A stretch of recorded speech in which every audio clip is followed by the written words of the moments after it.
নাস্তিকদের সবচেয়ে কমন প্রশ্ন, আল্লাহ যদি দয়ালুই হন তবে এত শিশু কেন না খেয়ে মারা যায়? এই প্রশ্ন শুনে আমরা ইমোশনাল হয়ে যাই, কিন্তু আমরা আসলে পুরো সিনেমার মাঝখানের ৫ মিনিট দেখে বিচার করছি। ১. এটা আল্লাহর অভাব নয়, মানুষের লোভ। পৃথিবীতে খাবারের অভাব নেই, অভাব আছে সুষম বন্টনের। আল্লাহ রিজিক পাঠিয়েছেন, কিন্তু মানুষের লোভ আর রাজনীতি সেই খাবার আটকে দিয়েছে। ২. অনন্তকালের পার্সপেক্টিভ। আমাদের চোখে ওই শিশুর মৃত্যু একটা ট্র্যাজেডি, কিন্তু ইসলামের দৃষ্টিতে সে বিনা হিসাবে সরাসরি জান্নাতে যাচ্ছে। ক্ষণিকের কষ্টের বিনিময়ে অনন্ত শান্তি। ৩. আসল পরীক্ষাটা আপনার।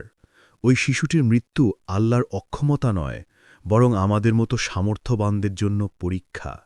আল্লাহ দেখছেন আপনি কি শুধু স্ট্যাটাস দিচ্ছেন নাকি সাহায্য করছেন। তাই আল্লাহকে দোষ না দিয়ে নিজের দায়িত্ব পালন করুন। আপনার মতামত কি? কমেন্টে জানান।